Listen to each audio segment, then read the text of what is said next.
Magic 13, eh? This could be interesting.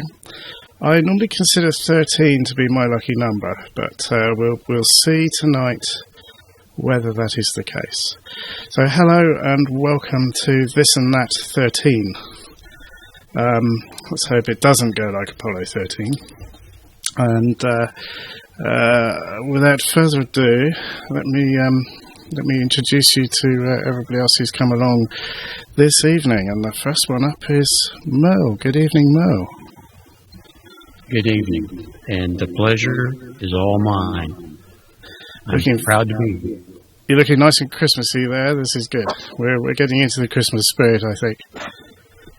Right. Good evening, Tommy. Good evening. I'm just sitting here wondering if the ball on your hat is on the one side or the other. Does it mean anything? Have you graduated Santa school, or I'm not sure about that. I don't know. I hope it doesn't have any odd meanings. On the other side, we haven't graduated, but now we have. Okay. This is all good stuff. And, of course, we've got John over in Sweden.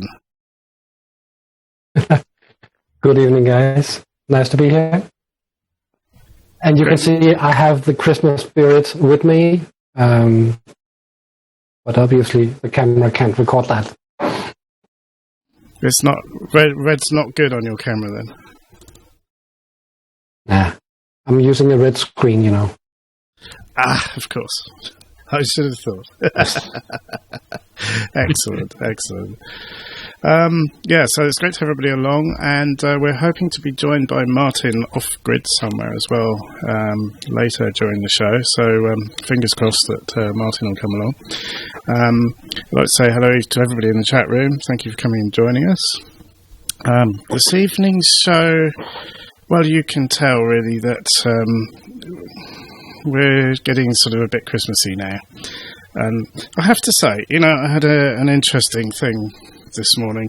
I had an email from Merle, and it set me thinking that a lot of people say that, the magic goes out of Christmas when you sort of get older, when you sort of get out of your teens or whatever, and the everything, it's just not what it used to be.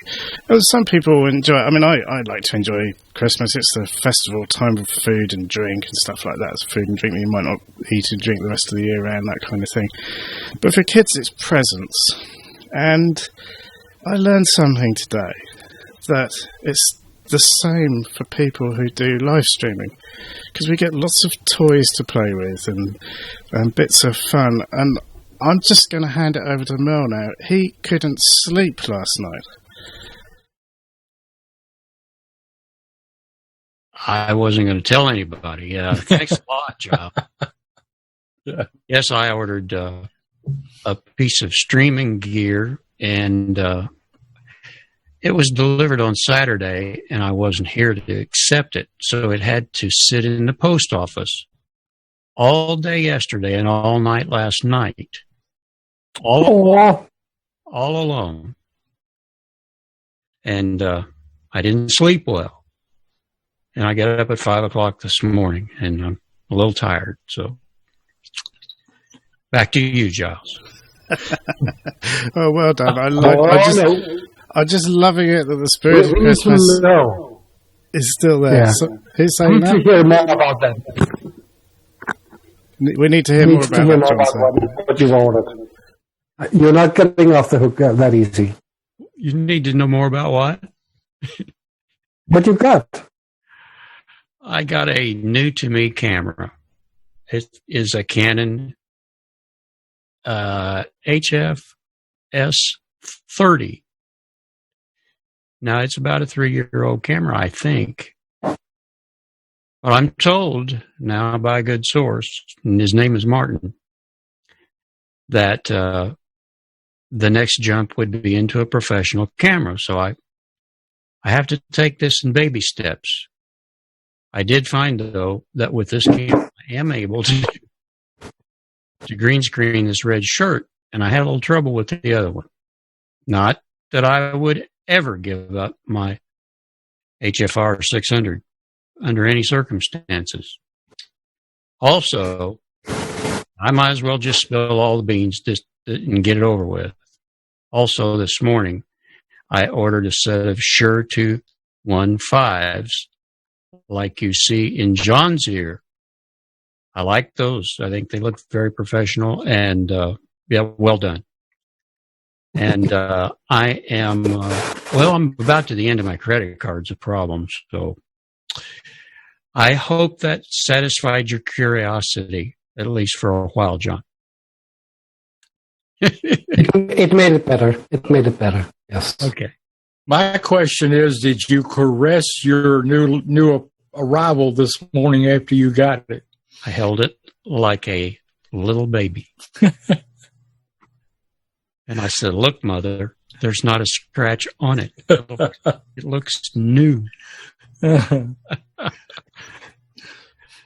So, yes, Giles, you are correct in what you said about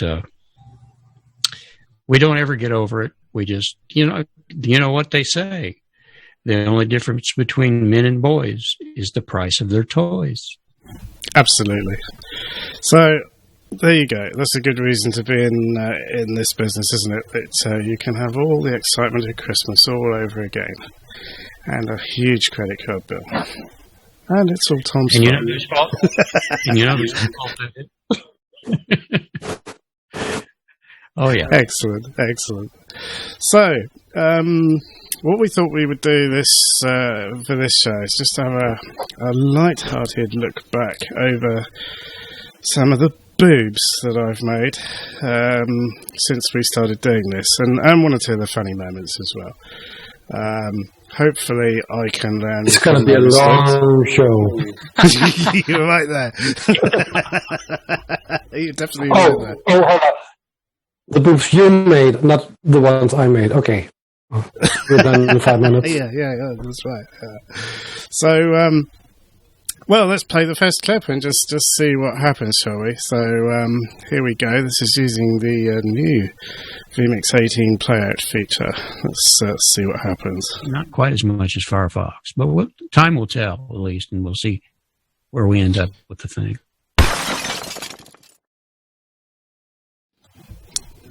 Yes, I remember that. I was in the middle of a live broadcast and we had a blue screen of death, and it wasn't vMix's fault. And how did we fix that? Well, I did what Tom Sinclair's done, and I've used a separate computer for my streaming so that should my production machine go down, I can quickly run over to the other one and put up a message saying normal service will be resumed shortly. So that was a fairly simple one. Has anybody else had a crash during a live broadcast? Yeah, unfortunately. What happened? Did you recover? Well, actually, just a few weeks ago on this show, in the late post show, I did have actually 2 blue screens when I was showing off this HDMI encoder, and before that was not using vMix, that was using XSplit. I had several crashes and a blue screen as well. So that was a bit stressful. It's probably a worse nightmare, I think. Yeah. Only a few hundred viewers, so nobody noticed, of course.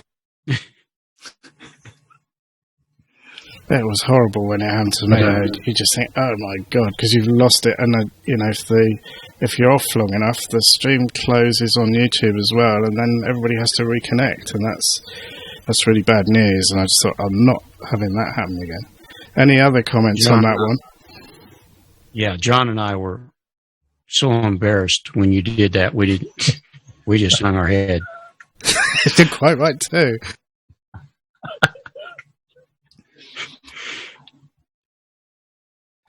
I see Tommy's going to stay quiet on that one.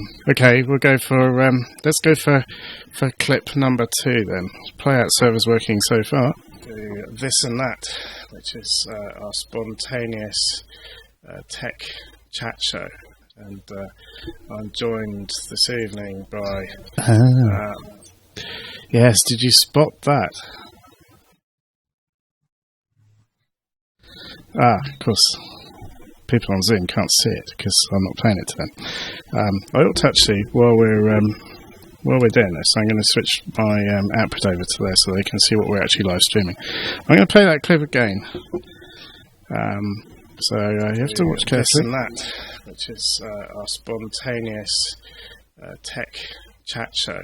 And I'm joined this evening by...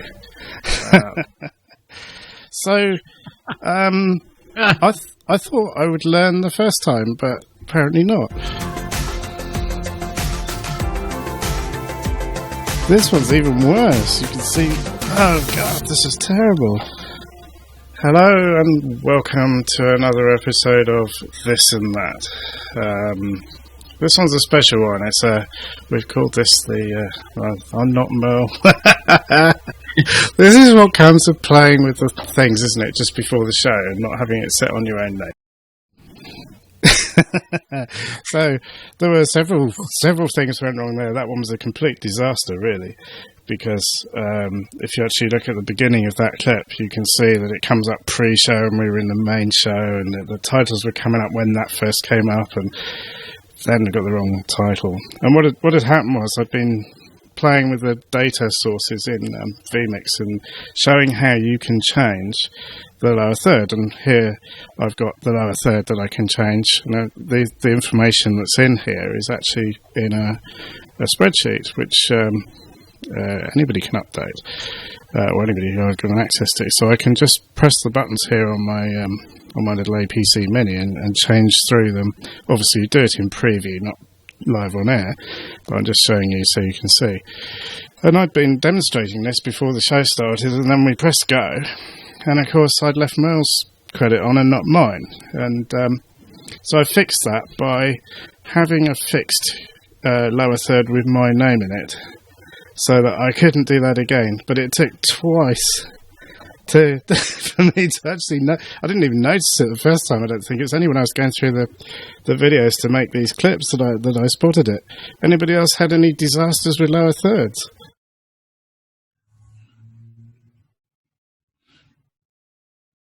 No, it's just you. It's obviously just me. Just you. I haven't been on enough to have crashes and things like that. You guys are probably the ones I've been on the most. So if I have a crash, you would know it. I'm sure I wouldn't wish that to happen to anybody. So hopefully you can learn from my boobs. There we go. Okay, so let's move on to the next one then. I don't even know what's coming up here at this point because it's all Tom's fault. But unfortunately, my little thing hasn't quite worked. Isn't that just typical? Where is it? It's there. Why aren't you working? That's sorted it, hasn't it? That served me right, I think. But that was a case of if you do NDI desktop capture and you minimize the window, you will lose the contents of the window. You can cover it up, but if you minimize it, you're going to lose it. So I'll ask again: has anybody else had recovered nicely? No, Giles, you recovered nicely. Thank you. Has anybody had issues with NDI in a show where it's suddenly not done what you thought it was going to do? No, just me again. Yeah. There's becoming a bit of a common theme here, I think. All right, let's have a look at the next one. Until next time, have fun. Thanks for watching, and I hope you found it interesting. Yes. So, that's kind of an interesting one. that was, again, caused by demonstrating stuff before the show started, and I'd half played out the credits. So when I went to roll the credits, they carried on playing from where I'd got to. And so all the people's names had already played, and then it just played the last little bit, and then it was blank. So, yes. That one I fixed by making sure it rewinds itself when I take it out of the output window. So I've got a little trigger on there that just resets it after about 5 seconds or something like that when it goes out of, was it on transition out, I think is the thing. So that avoids that. I'm guessing if you've used the playout on here, or if you've used videos in your productions on vMix, that at some point you must have come across that where you've been playing the video, you stopped it, and you transitioned it out, and then when it came to play it, it was actually not in the place where you thought it was necessarily going to be. Unless you'd set the rewind thing, of course, there is an option you can take, isn't there? So, is it just me, or did anybody else have issues with that? Well, that is not just you, but I learned that doing testing. That I needed some rewind reset triggers to reset the playout and rewind everything and prepare it every time I took it out of a program. So, yeah, in there than that.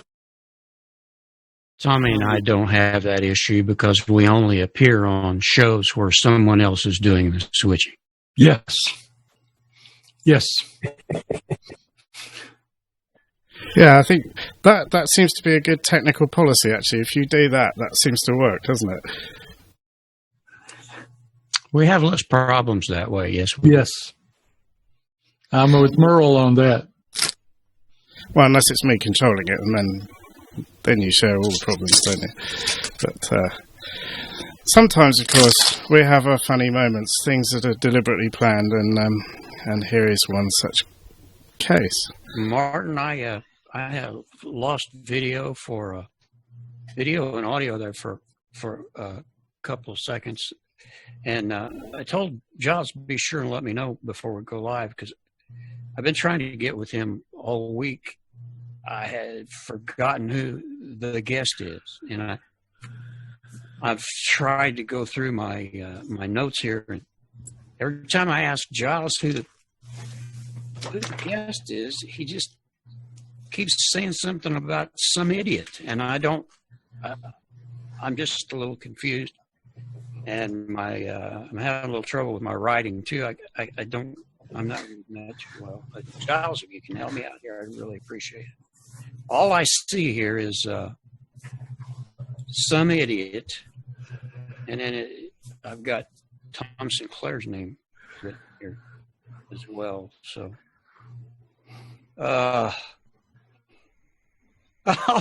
no, yeah, I got it. It's not some idiot. It's a streaming idiot. It's Tom Sinclair.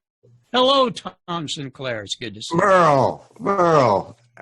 What can I say with an introduction like that? How are you guys doing?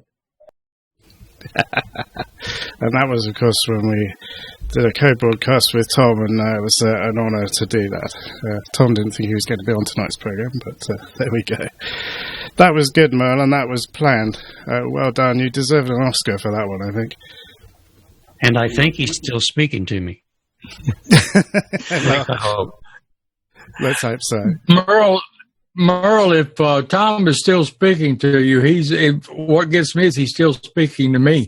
And I've been a troll to him for 2 years or more. Oh, I know. I've watched. I haven't missed a thing. Yes, Tommy, I remember I don't know exactly where it was, but you came on the chat room and you said, I'm feeling a bit extra trollish today. Yeah. But I have a lot of respect for Tom Sinclair, but I don't want him to know it because he'll get a big head. You can't do a thing with him. So I have no comment for that. Yeah.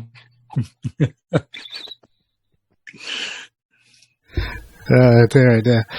Yes, well, Tom Sinclair, of course, we just have to mention him at this point now, don't we? Because EasternShoreBroadcasting.com, a good place to pick up your vMix licenses and various other bits of kit to do with live streaming. We highly recommend him. He doesn't pay us to say this either, but yeah, he's a good bloke. Do go there and get your vMix licenses and so on. And he does, of course, the Streaming Idiots live show each week. So that's good fun on a Wednesday. We go and watch that one. We're all Tom Sinclair fanboys, to quote Tommy. So yeah, good on you, Tom. And we're looking forward to your shows in 2017 as well. So be fantastic. Anyway, the next clip. Try things out and see what works and what doesn't. And we put this up for anybody else who's interested in what we're doing and what you might be interested in other technical stuff too. I'm pleased to have with me again this evening Mo and John. Say hello, Mo. Hello, everyone. Good to see you today. Oops. Now I've already screwed up. That's because you're supposed to be there. We didn't skip that. It's okay, Giles. We'll get there. And we also have. You've got to be able to laugh, haven't you? So that one actually is quite interesting, and this one's another one that took me 2 goes to sort out. That wasn't so much about the lower thirds. That was about making sure you've got the next shot lined up. And I realised that I do the same thing almost every time with the sequence of shots. So I've got if I go to my full screenshot here, this has a trigger on it that loads this shot, which is the side-by-side shot. And this has got a trigger on it that loads this shot. So I've only had to press cut 3 times to get there. But when the show starts and you're in a panic to make sure the next thing happens, the triggers can be really helpful. And I can override it, but it just does it so that it's one less thing I have to do. And tonight that made the world of difference. That tonight's the first time I've had those triggers on there. So I think that's quite a good solution to that problem. So dare I ask if anybody else has had issues with the wrong shots going out at the beginning of the show or during the show even? I think we should give Giles a hand for getting that all together. Yeah. Push the button, Giles. Push the button. Yeah, that's right. So there we go. Let's play the next one. I've no idea what these are. So here we go.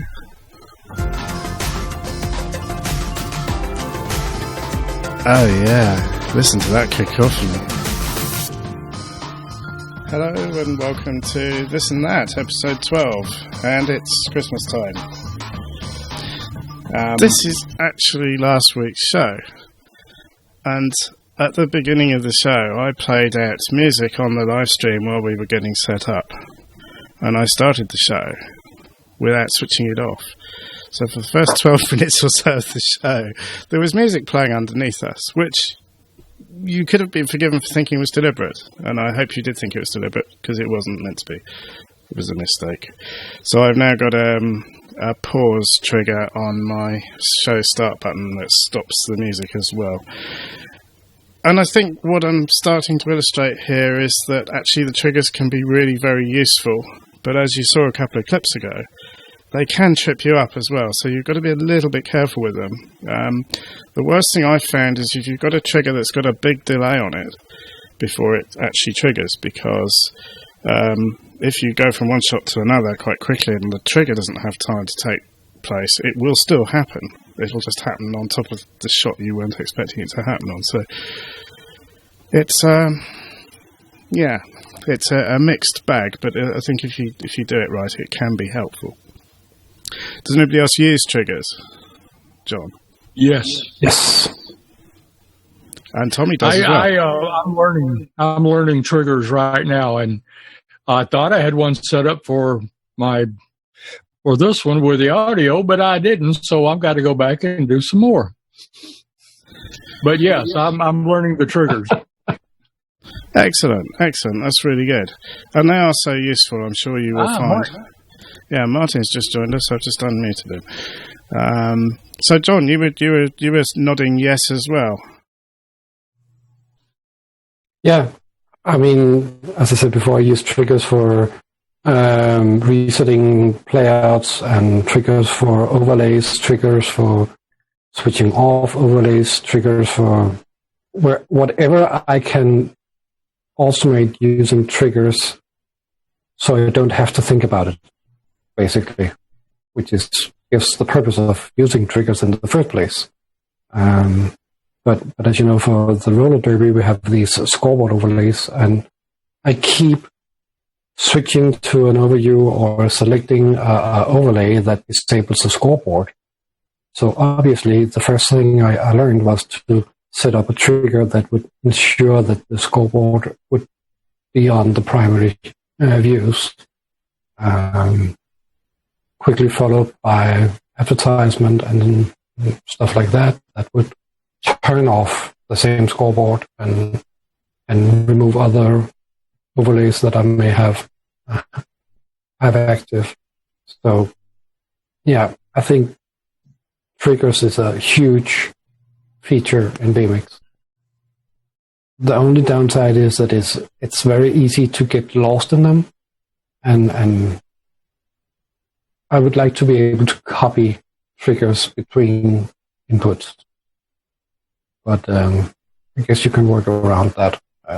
Set up your first camera with all your triggers, make sure they're working, then you can clone that input and change the input source. Yeah,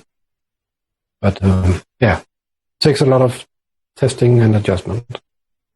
I think you've hit the nail on the head there. It does take plenty of testing and adjustment, and in fact, even though you may have done tons of testing on it, I'm sure at some point it'll probably still catch you out, or could catch one out. I'm not saying you specifically, but it certainly has me. Like I say, I've set up triggers to automate various things, and then it's just backfired on me because I've made it too complicated or whatever. So extensive testing, definitely fantastic advice. Okay. Yeah, and I guess if you should ask for a feature, it would be that there was some kind of indication when a trigger was running, or if an input had some triggers configured, so that you could easily see it somehow. So that you at least are kept aware that there are triggers in the input you're selecting. Yeah, it'd be quite good actually, I suppose, if there was some kind of activator that would allow you to get a light to flash on your board when there's a trigger in progress or something. Just some kind of feedback would be good actually, wouldn't it? I hadn't thought about that. That's a very good idea. I agree. I think that would be a good idea. I'm not sure how one would like to have it implemented, but I guess it should be some kind of icon along with the cogwheel and the overlay numbers, or along the central control transition controls have some sort of indicator that would show when the last trigger had been triggered. Mm-hmm. Kind of indicating when the transition is done. Yeah, a little stopwatch icon, something like that. Yeah, just something so you're sort of aware and you don't trip yourself up, kind of thing. Yeah. Yeah. Actually know what's next. You may have configured that 3 months ago and you don't use it that often, but that way you would know that what's coming. Yeah, that's right. Yeah, I think that's brilliant. Because they are brilliant, but like you say, if you're not kind of aware that something's about to happen, it can really throw a spanner in the works. I guess the only place that you would be able to put something into the current interface as it is seen now would be below the virtual T-bar. Putting up a timer that would run until the last trigger had been triggered. Small stopwatch dial that would run and show, okay, run a complete circle, something like that. Yeah, I think that would be good. Have you sort of found that, Tommy, that you can sort of trip yourself up with them, or have you not really sort of run into those sort of issues with it yet? Are you talking to me? I'm sorry. Yes, I was. On triggers? Don't worry. I just said, have you sort of run into any issues where the triggers have actually tripped you up, or have they sort of been okay for you the way you were using them? You have to understand, I can't walk and chew bubble gum at the same time. So yeah, it can do it really easy for me. But I'm still playing with them, and I want to get into the activators, but the triggers are, to me, are a big help. But the what John was talking about would be a good idea to let you visually see what's being activated or being triggered somehow or another. But I haven't gotten that far yet, so. Yeah, okay, so I think we're all in general agreement there by the sounds of things. That some kind of visual feedback when a trigger is running would be good. Let's have a look at the next clip then. It looks like it's one from last week's show again. I don't know what's come out because I did these a couple of days ago. My memory's not that good. It's Merle. Good evening, Merle. Let me just, before you say anything, get you so that you can actually be seen. Good evening, Merle. Good evening, guys, chat room, and all those beyond. See, I told you I had to do it twice before I would notice it and fix it. So we'll move on to the next clip, and see what that is. Oh, this one's from last week as well. There's one or two from last week. Well, I just wanted to warn everybody on here that the principal has stepped into the room. So we need to be careful what we say. It's his fault, but still. So go ahead. Yes, Mr. Tom is in the chat room. Oh my God. Definitely got to be on our best behaviour. It just goes to show how someone can kill a show, doesn't it? Oh my God. I don't know what to say about that. You're showing these clips, but be honest with you, this is an informal conversation, and I don't see where you've done anything wrong. I mean, yeah, I've missed a few whatever, but it's still a good show. It follows along with Tom's process of doing stupid stuff and then people learning from it. Absolutely. So I think you're good. I'm striving for perfection, though, you see, Tommy. Merle isn't the only one, and I'm just trying to do this. I want it to go right, and I'm going to jinx it now by saying this, but so far it's gone right. So, the little changes I made at the beginning have worked. But yeah, we're getting more into the sort of humour of it now. By the way, I didn't mean that it was you, Tommy, that changed the sort of ambience. So it's more the Tom walking into the room, but it's surprising how somebody walking into the room like that can have that effect. No, I usually open my mouth at the wrong time anyway, so I'm used to that.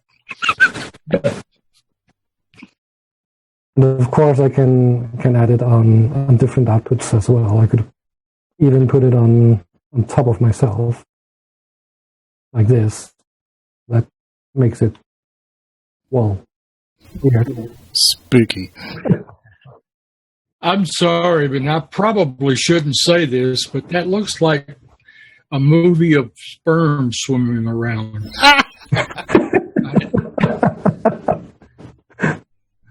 Well, the plugin is called Particles. I'm not sure what kind of particles. Those particles have tails, and that's what threw me off on it.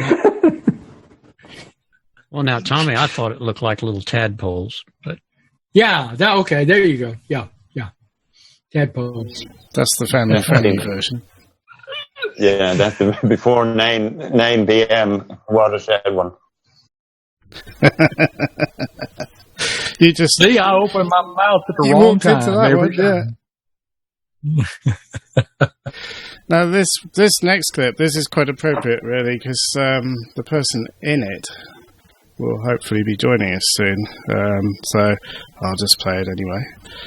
I could smell the fumes from the generator, but I couldn't hear anything. Tommy, that might have been the car, not the generator. That's a bit... It's struggling at the moment, bless it. But yeah, I have no idea where that person is that the car pulled up and they've disappeared. So... It's probably a dog inside or something. I hope not. I hope not. it's probably MI5. Yeah, I'm expecting someone to come and grab me at the moment. It really... Yes. I did actually play that one to Martin the other day, and he said to me that after he packed up, it did feel kind of a bit eerie because it was just misty and there was nobody there, and it was like really. Good on Martin though for going out and doing these things. Hopefully he'll rejoin us shortly. I think he's still getting set up somewhere, so we might have another one of these sort of off-grid surprises shortly. Anyway, is this the last clip? No, this is the penultimate clip coming up. Guess who this one is of? Yeah, I work here constantly making music with all the big groups. Shut up, Merle. And just trying to put out records, and we're still doing records. We haven't figured out what CDs are yet, but we're working on that. But I just hope whoever owns this picture doesn't see it. I think Merle wants to chime in there, so I'm going to hand it over to him. I have a rather large collection of the Tommy Willis label, and I know that you started cutting vinyl after you retired from the road, and yours has been an interesting life, Tommy. Sometime when we get some time, we'd like to have you just tell us, let's say I think I can only record for 12 hours, but we could figure something out where you could tell us more about your life. Well, my interesting life has actually already been documented on TV. I saw several episodes of it on, I believe it was America's Most Wanted. Yeah. And so I sort of lay low and keep quiet and hope they don't find me. Yeah, I really wish you hadn't brought that up because, it could cause both of us a bit of a problem. But yeah. It's good fun. This is the witty banter. Marvellous. I've got one more clip and then we can talk about it. I think this one's... oh, yes, this looks like Merle again. Tommy, you've been watching some of these misinformative news stations, I think. Because I started a few of them, but yeah, you're right.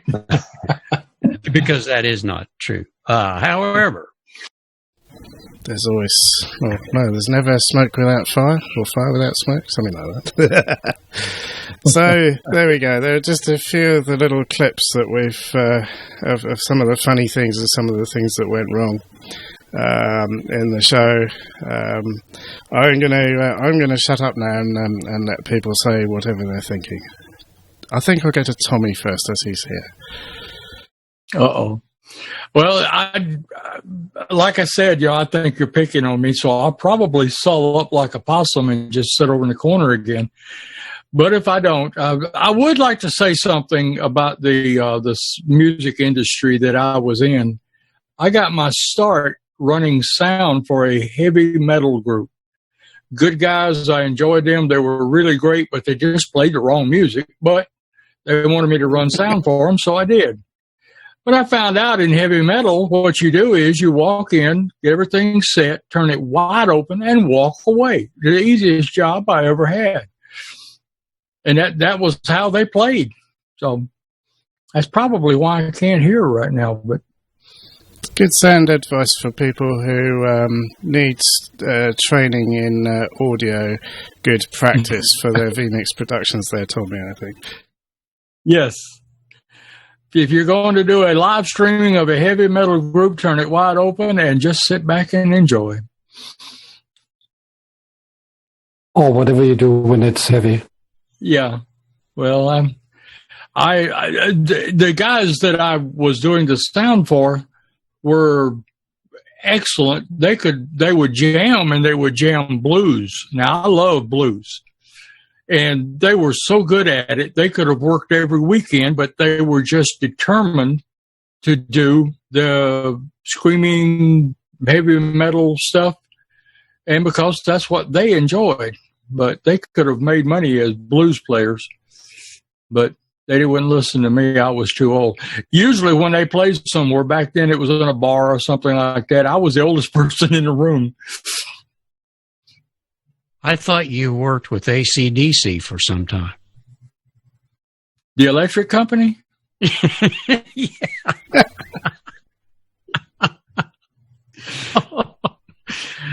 Oh, Giles, while I have the floor, I compliment you on your clips. You did a good job. Oh, thank you, Mo. I hope everybody enjoyed them. They're supposed to be a bit of a laugh, really, but with a practical point as well, that you can learn, and hopefully, maybe some of the things I've done there will save somebody else doing it and embarrassing themselves, because it's one of those things like I said loads of times before, unless you actually go out and do it, you don't know what's going to happen, do you? Exactly. One thing I noticed along that list of clips was that I didn't see any big catastrophes. No, I mean, that was all right, but it wasn't like... Yeah, apart from this one. Not quite as much as Firefox. But time will tell, at least, and we'll see where we end up with the thing. To me, at the time, that was a bit of a catastrophe. I think that's really the only one. But yeah, you're right. None of it was unsalvageable. And as Brian Daly was saying on the show last week, probably in the post-show, that actually when you do it live, it has a different dynamic. And that's the important thing. In fact, little things going wrong actually doesn't really matter, like Tommy said a few minutes ago. It just feels natural. Things do go wrong, don't they, in life? But,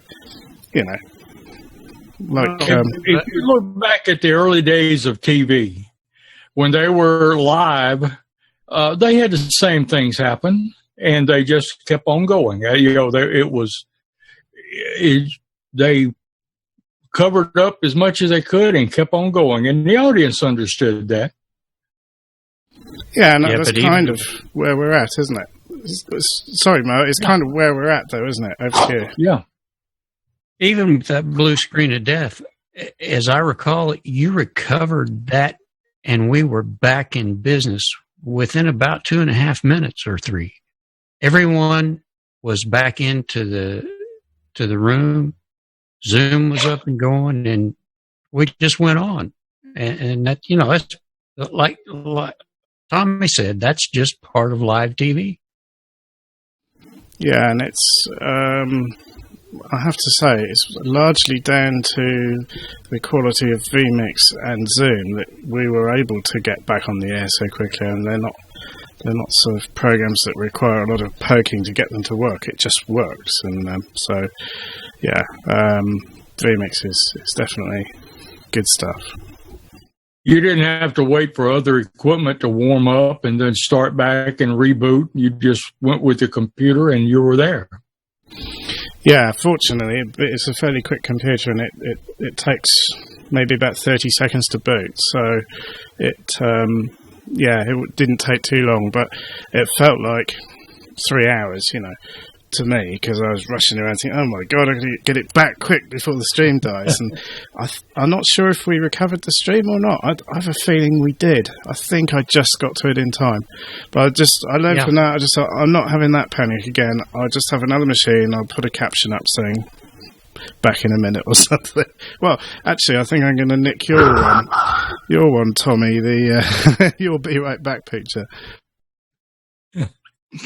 Well, now we can look back on Mr. Sinclair's shows. When he messes up, we make fun of him in the chat room, and we're just waiting for him to come back if we lose him. But he catches it in the chat room, and he knows it. So that's what you're going to have to look out for, Giles. Speaking of the chat room, Giles, you asked me to keep an eye on it. We're having a bit of a problem because it's full, and I don't think there's any more room for anybody else to come in. So I guess we'll let some of you guys that have been in there for a long time, you might want to step back and let some new guys come in. or girls, whatever. You haven't got the wife in there. Where's the wife? Yes. She is recuperating after being at work and coming home late. All right, okay. We'll forgive her this once. Yeah. She had to hurry home and feed me and do everything before. Yeah. Oh, I'm seeing color bars. Am I in the wrong chat room? Because I only see 6 people on here. And they're not talking to each other. That is about right. 7. I've never known a chat room to be so quiet, actually. Come on, you guys. Say hello.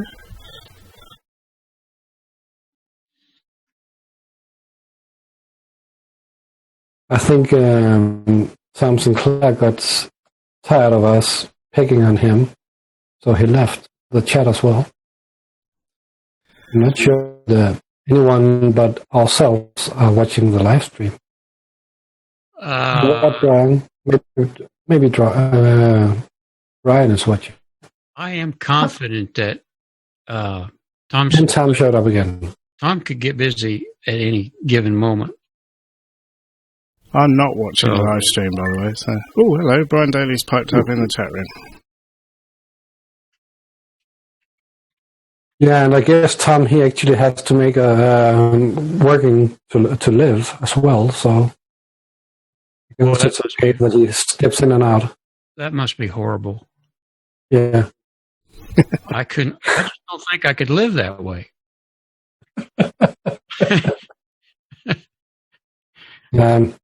I know how it feels, and I would really like to not need to do that. Yeah, well, yeah.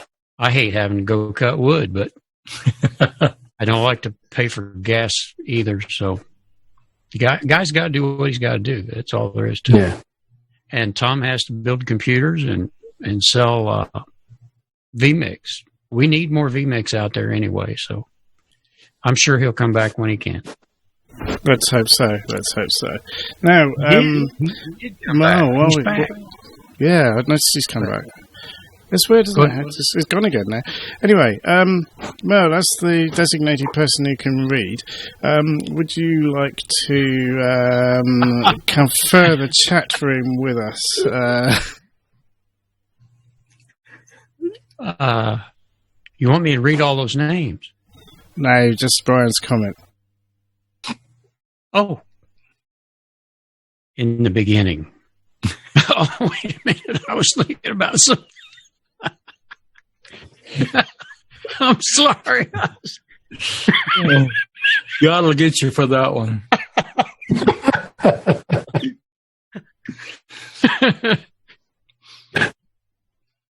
I used a 2-camera switching program by Blackmagic called On Air 2 on a Mac Pro, which was about 99% reliable.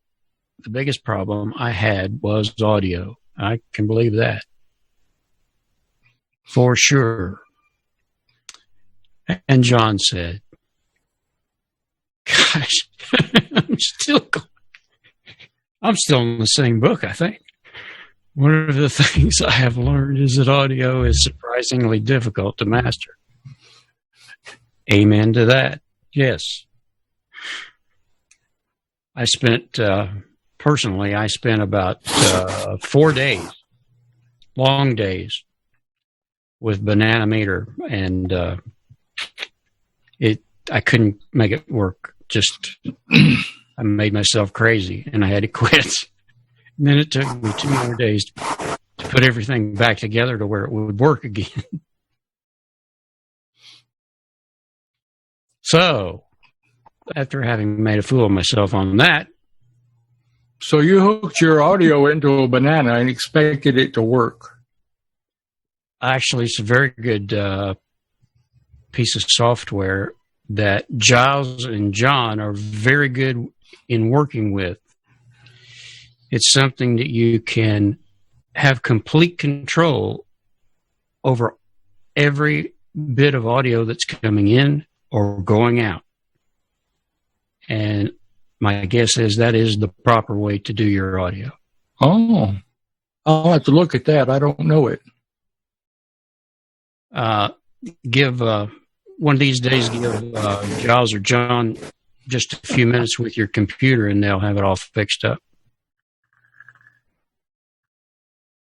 Basically, Voice Meter Banana is a mixer, as you know them. This one is just in software. So you can attach audio inputs to inputs, and you can attach sound cards to outputs. On top of that, you also have a few virtual software inputs, so you can set one of the virtual inputs as a Windows default sound system. As just for one example. And the same guys that have made Voice Meter Banana has also made the audio cables. You can have up to 3 virtual devices that you can use as either input or output. Right now, I have vMix looping output to an audio cable, and that is feeding into Zoom. So my microphone is attached to vMix, and the output from vMix goes into Zoom. But I could do that in Banana as well, and if I did that, I would also have the ability to adjust volume, put on a few effects.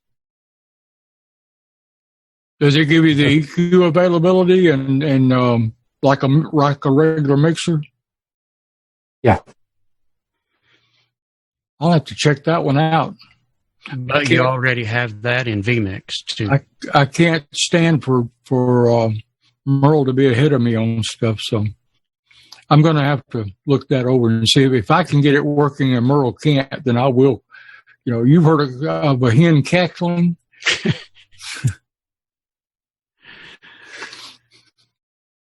I guess on a daily basis, I now find myself using vMix directly. So if it is at all possible, I loop my sound sources like this microphone directly into vMix. And whenever I'm not using vMix, that is on a daily basis when I'm working, I have my audio looping through this banana because that enables me to run my small Korg nano control as a MIDI controller and adjust sound input and output and have a software radio in the background, and then I can adjust that sound level independently from the Windows default sound devices. What you did with your audio today, John, works. Mm-hmm. Yeah. And for some reason, I seem to have a lot of background noise from this microphone when I loop it through Banana. So right now, my microphone is going straight into vMix. Yeah. And then an audio cable from vMix into Zoom. With Zoom, do you have the ability to do a test without anybody else being in the meeting? I don't know that. I would love to be able to do that so I can check my audio and everything on Zoom. Yeah, I believe you can. You can open up a meeting just with yourself and record it if you wanted to, and then you're able to play it back to yourself. So it could help. Okay. Thank you. Tom's coming up with an intermittent internet connection again. He says he's not really ignoring us, but I'm wondering. He's got to pay those hamsters more. That's all there is to it. Yeah, I wonder how many hamsters it actually takes. Somebody did a calculation, didn't they? They reckon if you did a 1,000 hamsters in a wheel, that there probably wouldn't be enough electricity to light a light bulb. But there'll be some information about that out there somewhere, so maybe we should use big rats or something. Or cats. Yes. Of course, now Tom's in Alabama, so we have weird things happen a lot. That's just like me with the snow falling in my background. I have to have fake snow, otherwise I won't see it. Tommy, you need to adjust your camera's aspect ratio. I agree. I don't know how, but I agree. Well, I'm sure if you go into the position controls for it, you can change the X zoom of it. That'll affect the aspect ratio and make it look sort of approximately right, if you want to. It's quite a fun thing to try and do live on the air, isn't it? If you're going to break it, that's the way to do it. Martin has reconnected with Calabar, so we're hoping he'll be in soon. We're keeping the show running for him because he's nipped out to an undisclosed location to try and bring us another transmission. I'm actually getting a bit disgusted with Martin. He's always late. He can never be on time. And you never know where he's going to be. Boy, I tell you. And he knows. Yeah, he's totally unreliable. He is totally unreliable. You never know what he's supposed to be here, supposed to be on the air, and he's liable to call in from out in the field somewhere and say, I just happened to be here and had my Go box, and I thought I would just come on the air from here. And that's probably what he'll do today. Martin, come on now. We know you're there. Show yourself. Is my aspect ratio any better? I believe it is.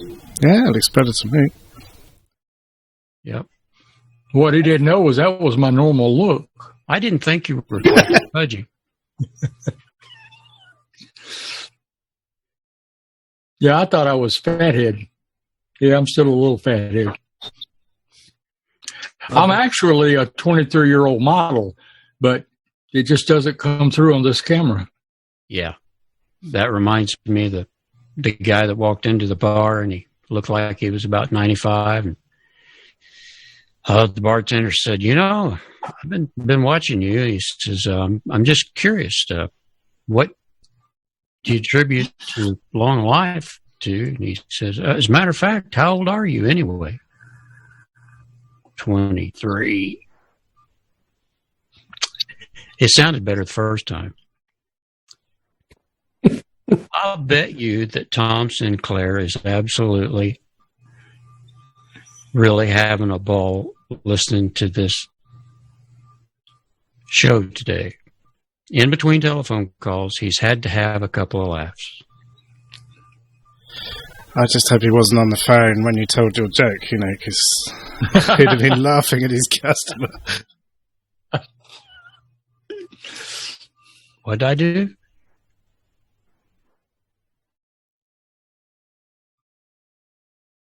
You'll have to tell me about that later. Oh, is it all broken up? I'm sorry. I just said I hope he wasn't on the phone when you told your joke. But who knows? I think he's busy because I think he's working on some interesting projects that he may share at some point. But we've talked a little bit back and forth. Who knows? So you guys have secrets? Yeah. That's I don't know what to say about that. Well, I'm not sure that it is a secret, but I think I will leave it to Tom to reveal if it's not. Well, if it's what I'm thinking about, I think it's a very good idea.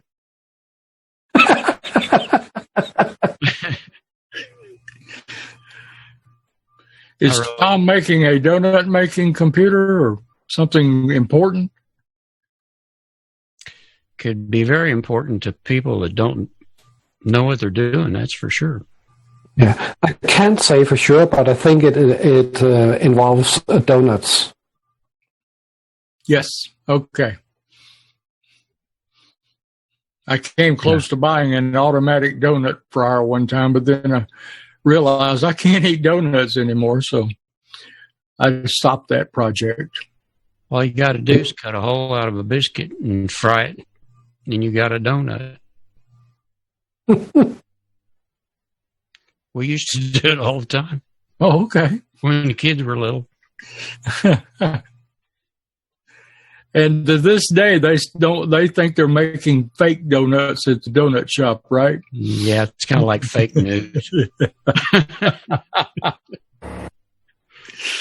Uh-oh.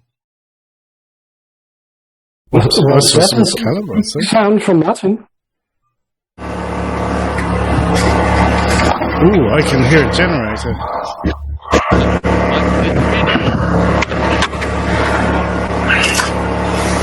I might have to mute Martin because we're not going to be able to hear anything. I'll wait until we get some actual pictures from him, but that sounds promising, a generator running. I agree. Either that or it was his car motor running wide open because he's still trying to get away from that serial killer he met last week.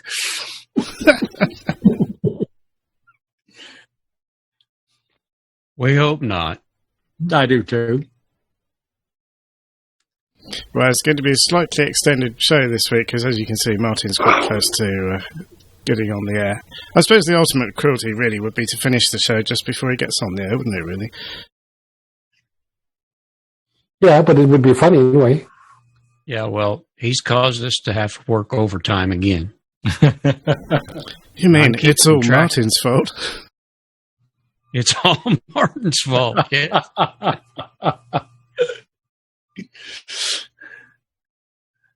Oh, yeah. I'll be right back, guys. Yes, indeed. I'm going to screen capture that one later. I do like that. It's a good picture. That's pretty good. It's probably copyright, though, so I probably ought to switch away from it, really. There we go. As soon as somebody else speaks, I'll be able to switch back again. So what else do we have? In what way? I'm not sure. That's why I'm asking. Something newsworthy. Yeah, I mean, we've been messing around with Martin and with Tom and with Giles, and I'm always talking too much, so we don't have to mess around with me. So, Merle! It is your turn, John. How can you say that? Well, you've been a bit quiet today. That reminds me of a joke. Tell me more about your earbuds. Are you liking them the more you wear them, or do they begin to irritate you after a while? Are they hard to get used to? All that stuff. You know, I hate, by the very definition, these earplugs that goes into your ear canal. I hate them. I don't like them, and I have always gone the extra mile to avoid them. But these, I am not opposed to. And that is a huge thing for me. I mean, I can wear them, and I mean, they are noise cancelling. They are closing out most ambient sound around you. So when you're wearing them, you are isolated from the world. I mean, Marie could sneak up on me right now, and I would probably not notice. Look out! Look out! Look out! Yeah, exactly. And I guess that is good, but it can also be a little bit annoying. So as a general purpose headphones, I would prefer to have a bit more ambient light sound coming in, more open style. But for this purpose, they're pretty good, and they're comfortable. They're surprisingly comfortable. They sound like everything that I would like to have in an ear plug, I guess, or whatever you want to call it. Yeah. They have sure sold a lot of them, and from what I can read, they are so well built that you can't hardly break them. And if you do, they're in component pieces. You know, if you destroy something, you can replace it. Yeah, and some of the weak points that you usually have are these. I mean, they have a very reliable tension, stress reliefs on the cable. Yeah. Up here on the angled one, I mean, that is very sturdy, and it's longer than they usually are. The same goes with the other end. They're quite robust build, and instead of being fixed on the cable, they kind of, so there's a swivel that allows them to turn around, and that is probably going to make them very robust for the long run. Yeah, and I think when they're in your ears, they look very professional. And there are in fact many professional people using that particular piece too. So, I mean, Tommy would know about that as much as he's spent in the music business. Yeah, and as we know, this is the brand preferred by Axl Rose and all the hardcore heavy rock, but and that electric company too. Yeah. Oh, I see it's pick on Tommy Day. That's okay. Giving somebody else a rest. Well, you don't think we brought you in here just for your pretty face, do you? You didn't? Well, it was me for the longest time. They picked on me, and now I've got someone with less seniority. Oh, okay. I have moved up in the world. So you're higher on the totem pole. I guess. But not very much.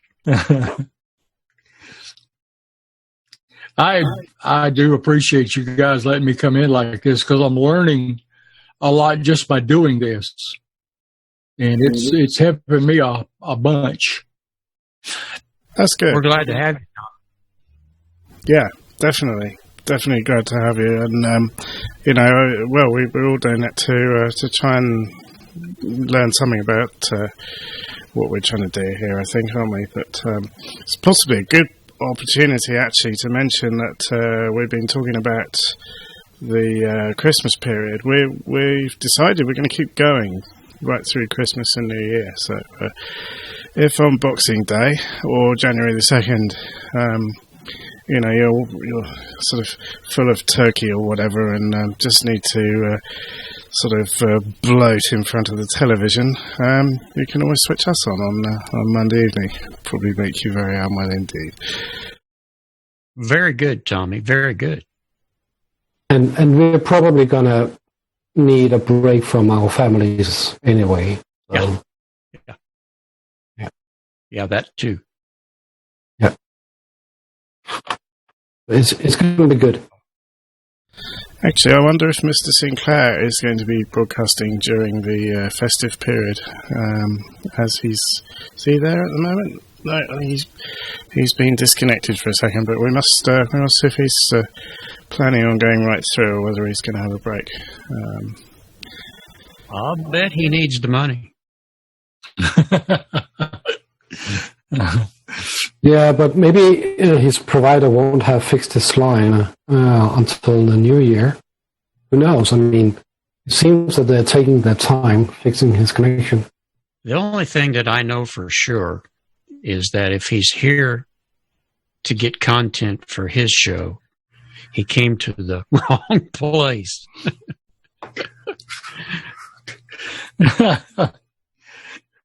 I'm wondering, has anybody seen anything from Haywood? Has he quit his show and started the outdoor show, or? No, I see him on Twitter, but that's all. The tech buzz it seems like, he was supposed to be back in November.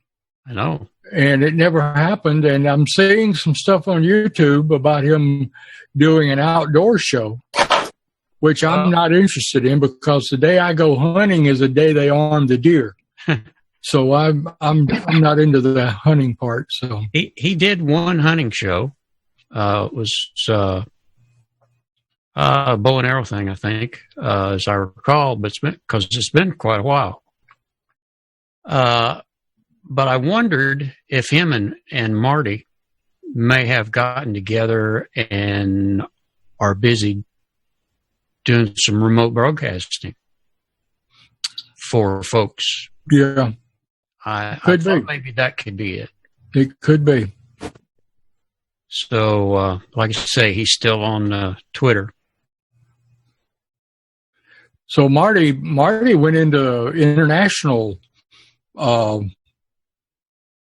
work, I guess, because I know he went to Germany and broadcast from over there.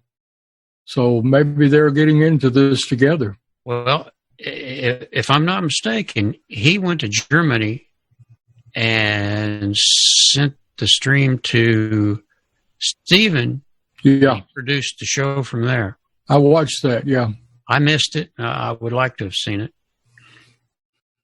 It was crystal clear. I mean, it was a top production type situation. Mm-hmm. Yeah, like this one here. Yeah. Yep. Yeah.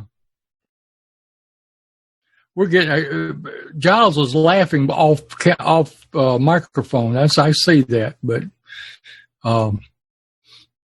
it is we're top notch here. Giles is probably on the phone with Martin. Oh, there he is. No, I've got no contact with Martin. I'm still getting colour bars from Martin.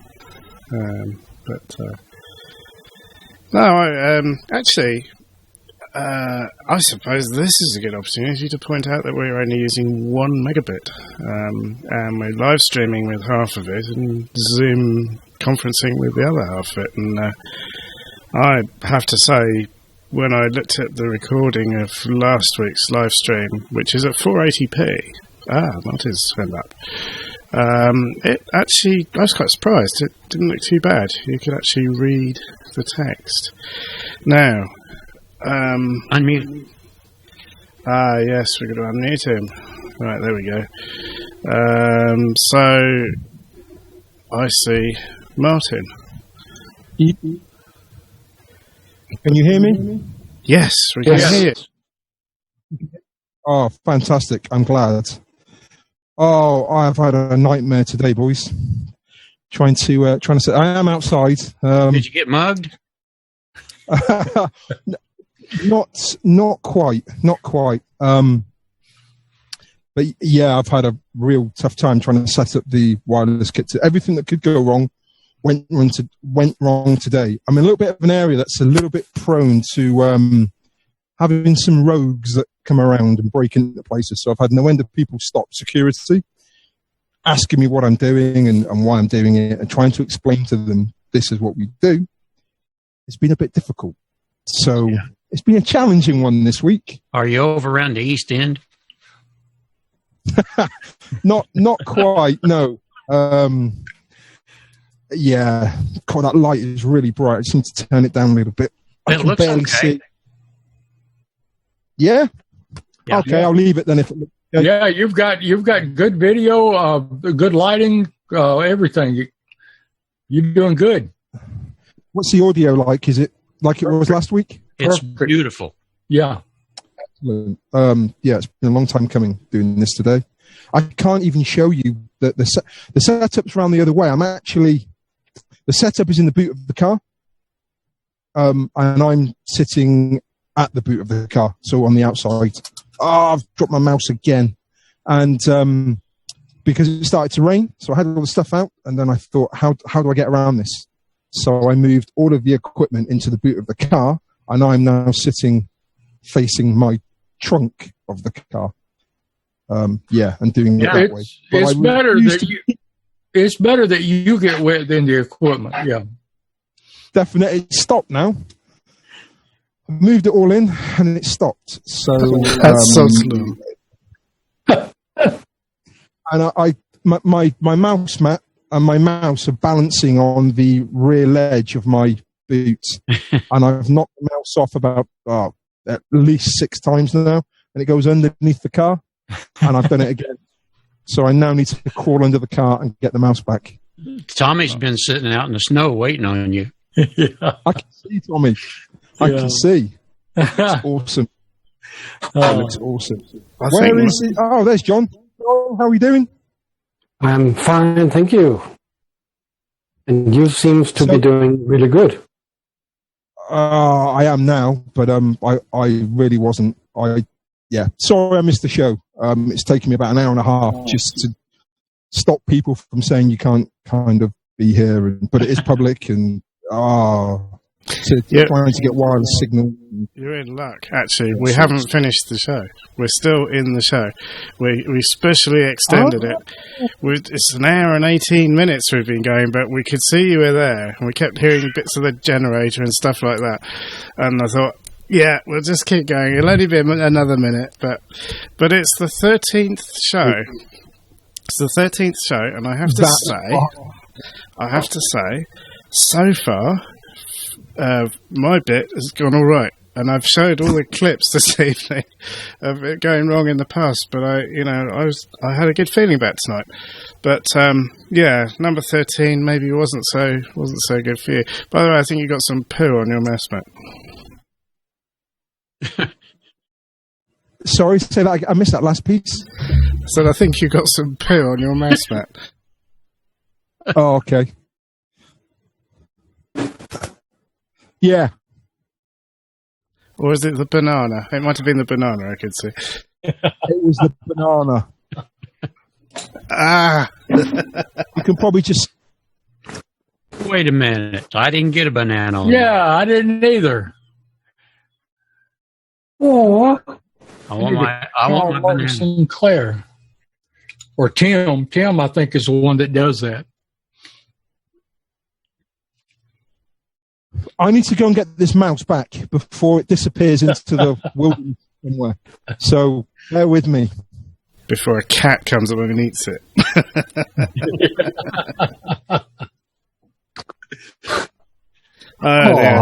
Sounds like he's had a bit of a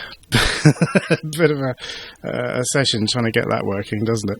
But I wonder where he must be in some prison or something. I guess security people coming in. What kind of?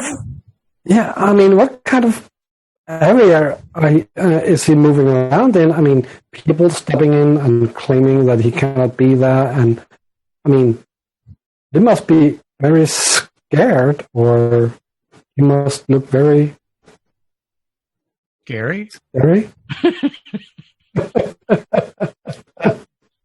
I think we should run a competition just for the kicks, But perhaps we should ask people in the chat room to guess where Martin is, and Martin should let's give us a few clues until people work out where he is. Well, we should check and make sure Martin knows where he's at first.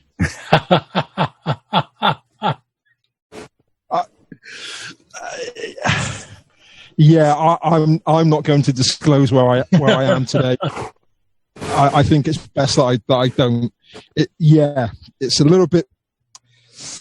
Yeah, I realised when I pulled up where I was and thinking maybe this isn't the best place to be. There's some sensitive stuff that goes on around here, and I think you're near a sewage farm. I think you're near a sewage farm. No, I'm not sure this is a good place to be. This reporter pushes it to the limit everywhere for us, folks. Yes, and does a good job of it.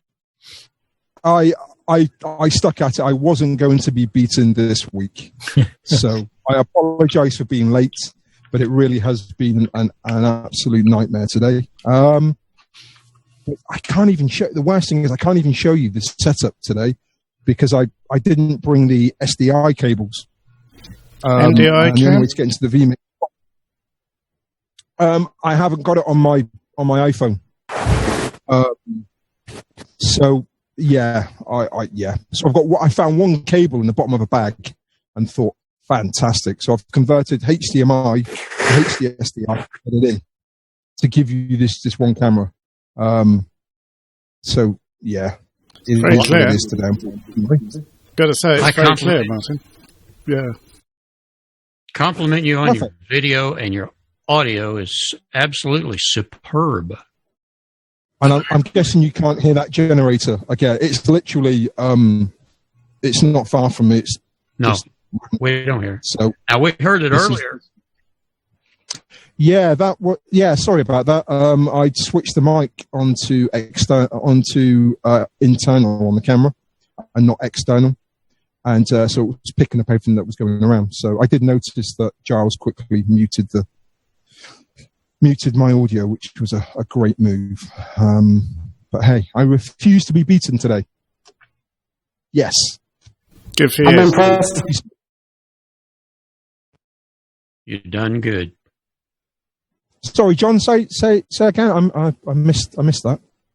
I just said that I'm impressed that you actually managed to do it again and lived. Thank you. Yeah. I don't know how long for because I am literally probably 5 feet from the road, maybe 6 feet from the road, which is that way. So you might see headlights coming past very shortly. The last time I heard that, you were in your living room. I'm not this time. I assure you of that. This is not. In fact, I wonder if I can shine some more light out that way. Give me a minute. I'll be back. That's going to get him into trouble. Yeah.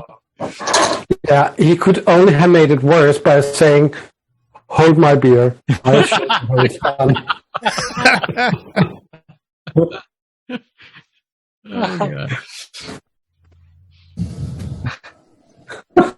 As long as he doesn't see headlights and then flashing lights, he's okay.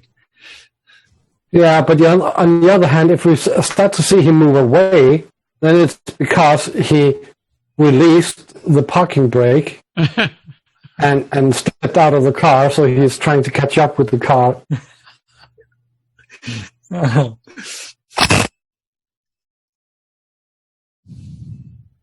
In either case, that would be hilarious.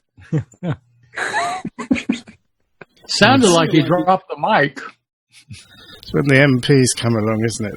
That Land Rover with blue flashing lights. Well, he does things that a lot of people would deem impossible. Yeah, I agree with you. Yeah, the locations get more and more daring, don't they? I'm waiting for him to turn up on the North Pole or something. I think that's going to be that would be the ultimate, wouldn't it, for Christmas?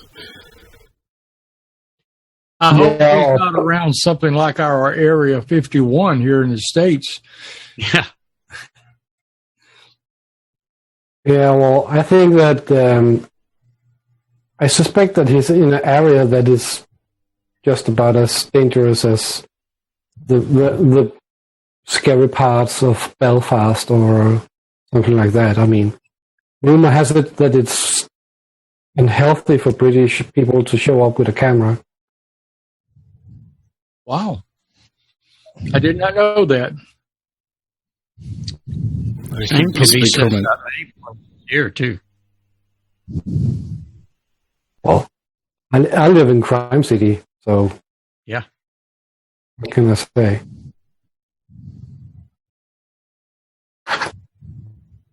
I can see things going on. For a long time, I thought you were from Chicago.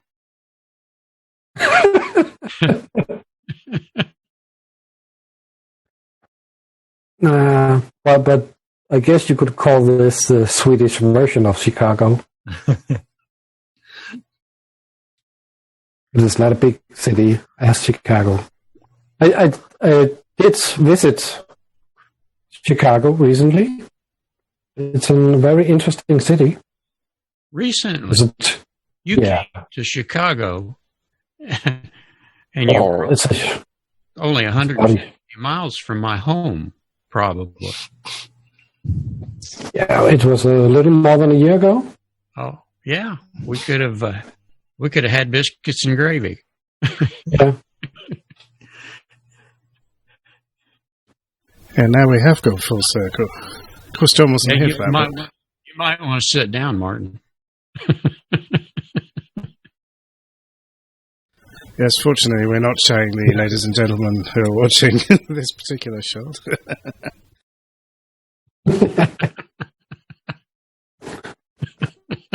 What's it called? It's not PG-13 approved.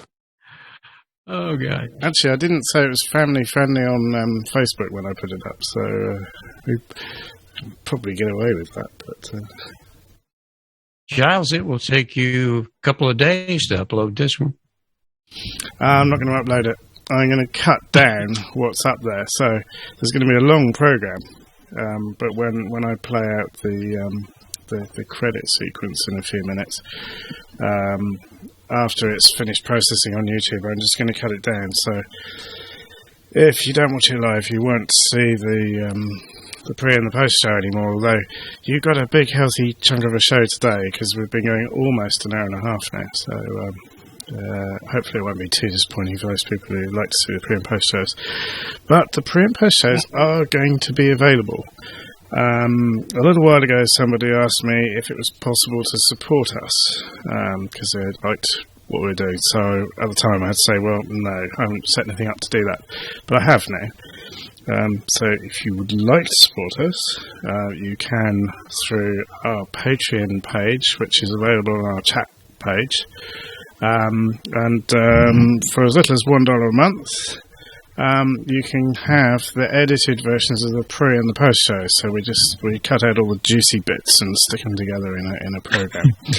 And show number 1's all edited. It's ready to go up. I shall be putting it up probably tomorrow.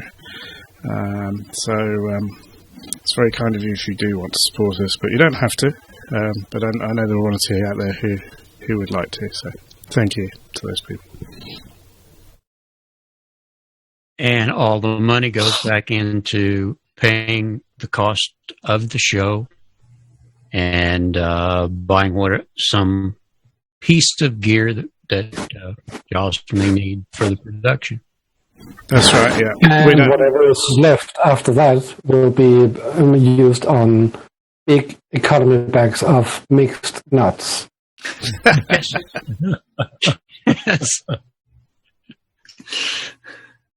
Yeah, we don't pay ourselves for this. We just do it for the fun of it. So, but yeah, we do need to get one or two little bits sorted out. And there are things we have to pay for as well. Things like Zoom that we pay for.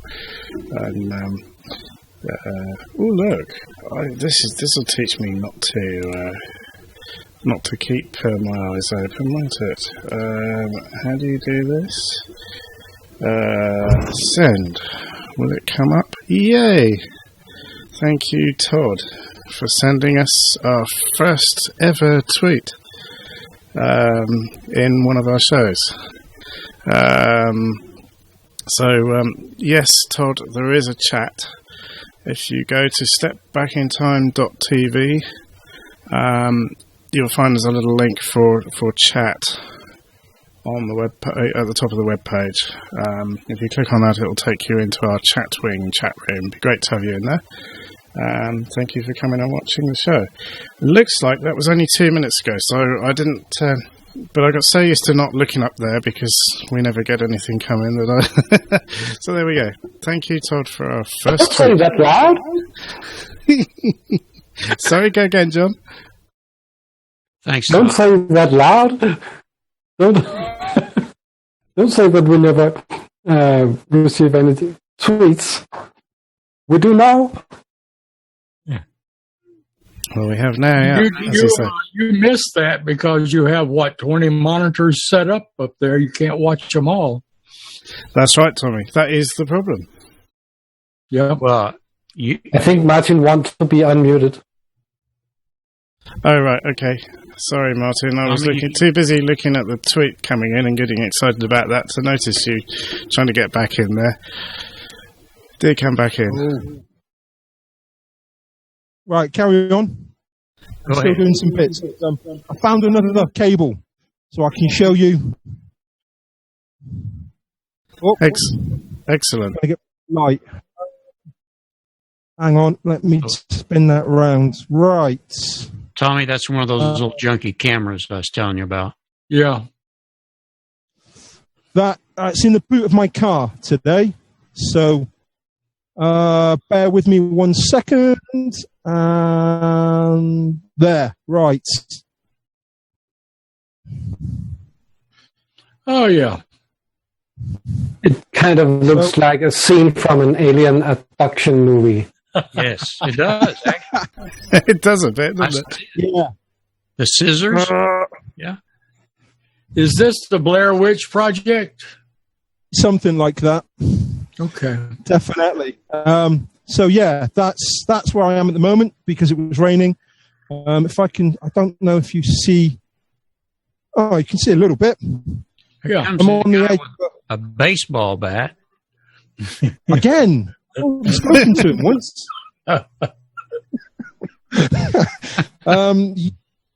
Yeah, that's just kind of. Oh. Yeah, I'm literally on the edge of a country kind of lane.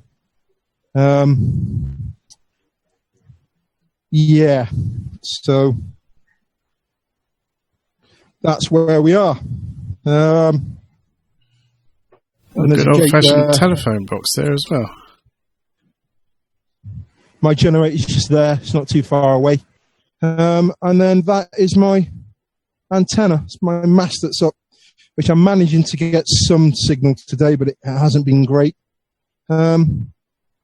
Yeah, so that's kind of where I am. No wonder security is checking you out with something set up like that up there, like you're beaming up to space. You may be ET calling home. I could be. Thought he was an illegal alien. Yeah. I mean, from space. There is every opportunity that could be true. You never know. Let me go back to... there we go.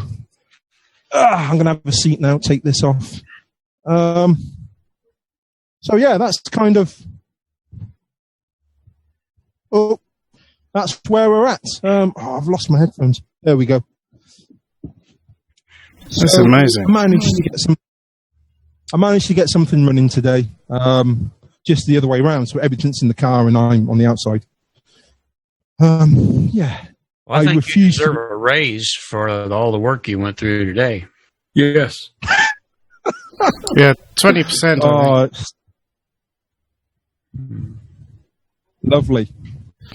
I will accept. Now, just as Todd had called in on Twitter and was just asking about the chat room. And he's not got into the chat yet, so I'll just play this out. If you go to stepbackintime.tv in your web browser and then follow the chat link on our website, you will find our chat room. And so anybody watching, you're welcome to join in. You don't have to sign in or anything. You can kind of log in as a guest. Be great to have you with us in the chat. Although this show will probably be winding up in the next 5 minutes or so, there will be a post show. So there's plenty more to see. If you've only just joined us, do come and say hello. I shall now hand it back over to Martin. You can be monogamous too when you get there too. You don't have to tell them who you are.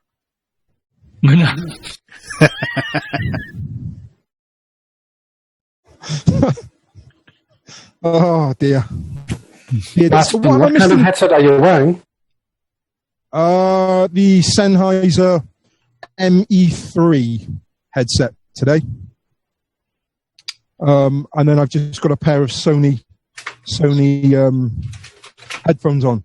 But I'll be changing them to some Sennheiser in-ear earbuds shortly that are wireless, so I won't be tethered to the Beam Mix box. The Sennheiser's wireless too, right? Well, no, these ones aren't. But what I can do is use my other wireless kit to link in so that I can wire free. So that's what I'll probably do next week, hopefully. Fingers crossed, if everything goes to plan. Probably one of the best sounding headsets I've heard. Okay, yeah, it's excellent. I'm glad. I just can't believe you can't hear the generator, because I can hear it clear as it's rumbling away. Amazing, absolutely amazing. It sounds as though you're in a room by yourself with no noise, because there is no external noise at all. What I've done, I'm using complete Sennheiser. Let me put this camera down. Right, I am using these. Ooh.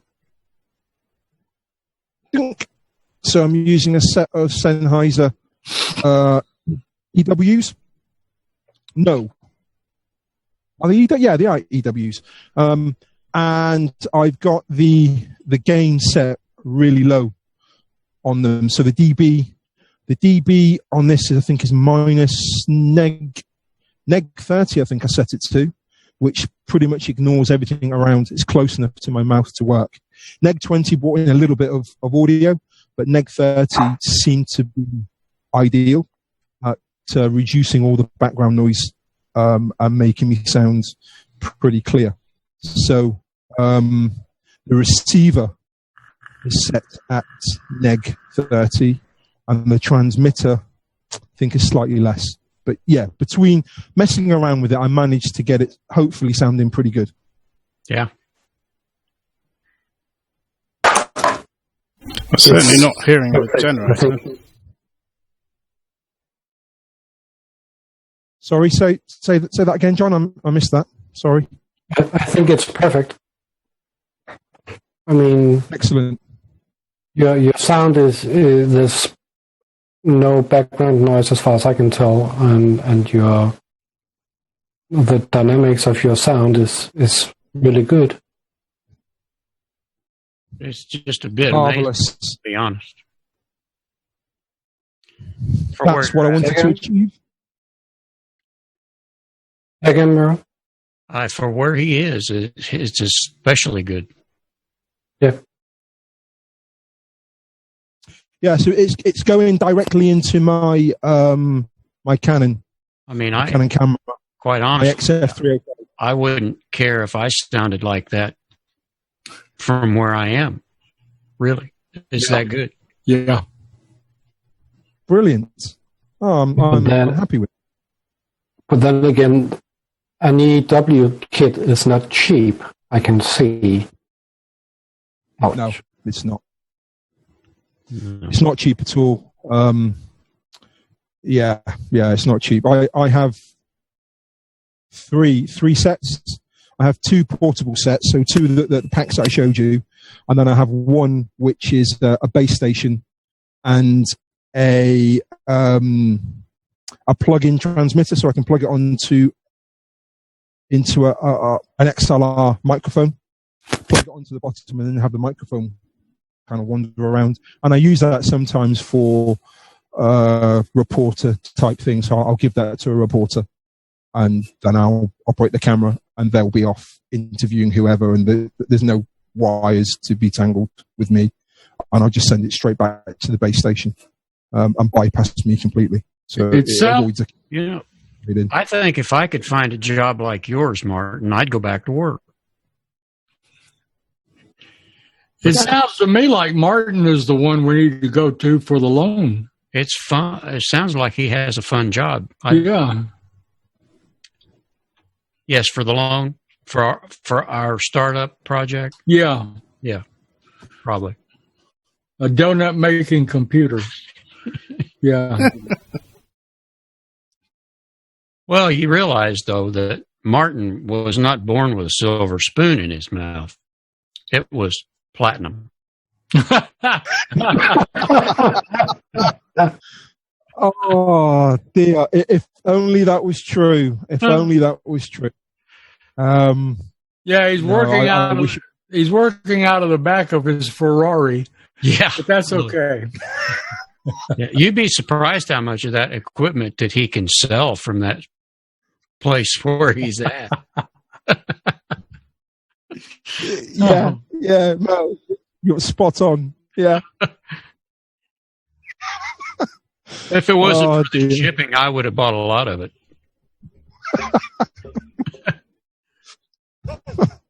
So, but now that I've changed the subject into this, so how would you go about it if you needed to have a headset and earplugs and be wireless? How would you go about that?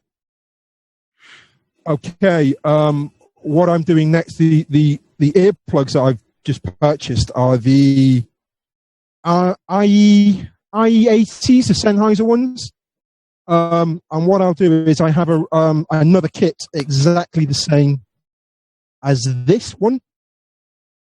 And what I will do is on the back of on the side of the vMix box, I will come out of the headphone port.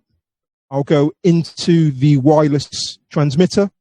I'll plug the earplugs into the receiver and put the receiver in the other pocket and run it on a different channel. And then I can speak to you on one channel and hear you back on another because I have 2 of these portable sets. So that's what I plan on doing when they arrive. And then I'm not tethered like this, then I can go walking off and I'll still be able to hear you. So that's the plan. So basically you're running around with something like $1,300 of receivers and transmitters. Yeah. Ouch. We're proud of you for that. Yeah. And not a little envious. Yeah. Yeah, I mean, it's taken time to do that. I mean, I didn't get all this kit overnight. It's built up over years. You're not that old, Martin. No, I'm not that. But I've just built it up and small pieces at a time, and get the main parts that I need, and then grow from there. So I have enough now to be completely self-sufficient. So it's nice to be able to go to jobs and know that you have enough to cover what you need to cover. And that's important for me, that I don't have to rely on somebody else to bring something to be able to make a particular project work. It's nice to be able to go there, and I suppose it's a luxury. And I'm aware of that. I'm aware that I'm fortunate to be in this position that I'm in, but it wasn't given to me by any stretch of the imagination.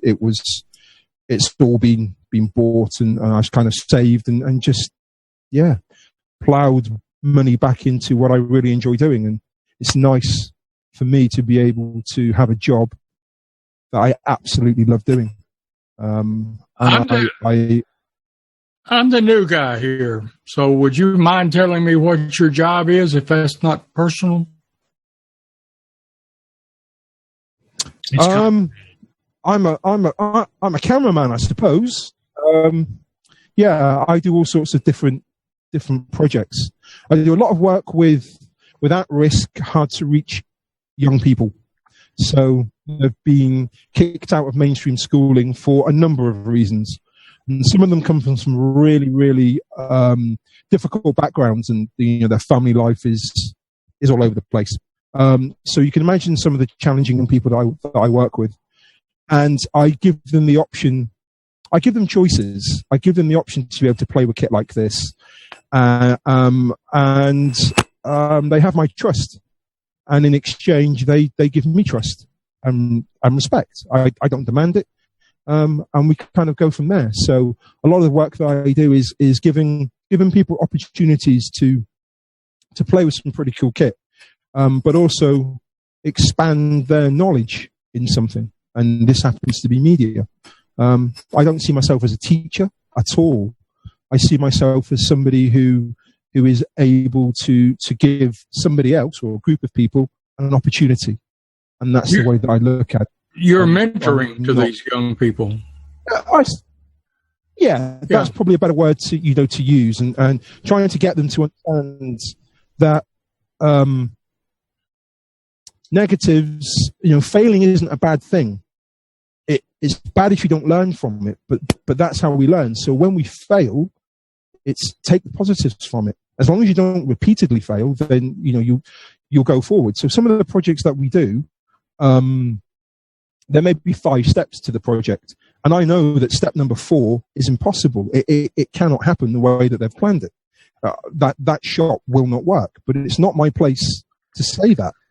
It's my place to allow them to get to that point, and then rather than explode and they suddenly throw everything away, it's my job to try and encourage them to look at, we've got 3 other steps here. We've failed at the 4th step, but hey, let's find a way around it. And then when we get to 5 and the project is complete, it's then saying to them, you tell me that failure is a bad thing. Because when we failed at 4, you guys didn't give up. You found a way around it, and now we're complete. So failure is just a positive you haven't got yet. And that it's as simple as that. But it's giving people the opportunity to do that. Well, I don't get the big head, Martin, but I am really impressed with what you're doing. I respect what you're doing. And while you're helping these kids, you may get one kid that becomes in the broadcast area or something and just moves up, or you may get 20 kids. Either way, it's great. So thank you for what you're doing. Thank you, Tommy. That's really nice. It's nice. It's challenging, but it's rewarding. It's not all that I do. I do commercial work as well with friends of mine, and I do a lot of community-based work. But the ethos and the principle is the same. Yeah, it's about want to go somewhere and make a difference, and make a difference for the right reasons, and share that difference. So if I believe that knowledge is power, but only when it's shared. So if I know something and you want to know it, I'm more than happy to share that with you. I don't see it as I need to keep this, and while it's with me, I'm big and powerful. That's That's not how I think, and it's not how I believe things work.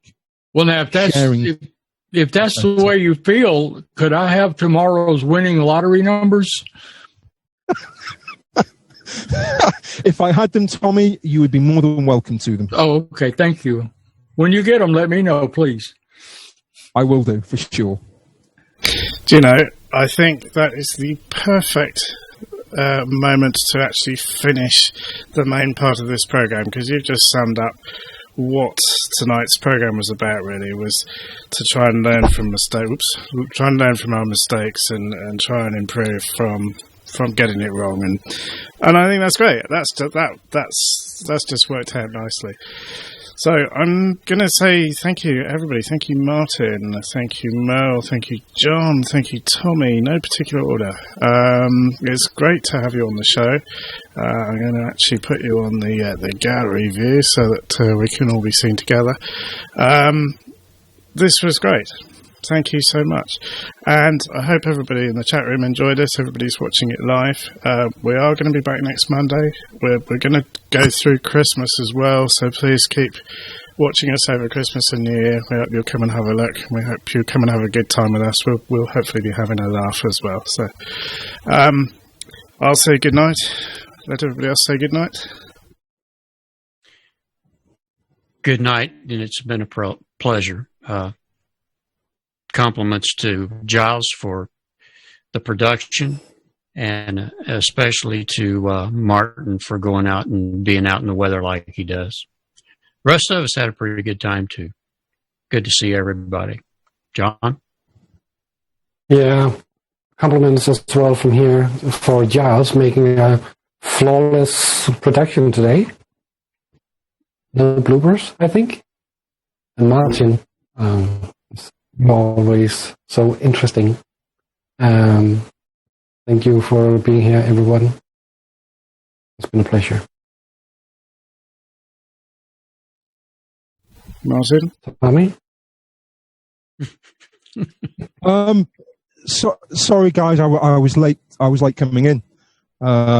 Yeah, I just had a few teething issues. But Giles, again, just thank you for supplying this platform so that people like myself can come and share some ideas and have a place to be able to talk about things like this.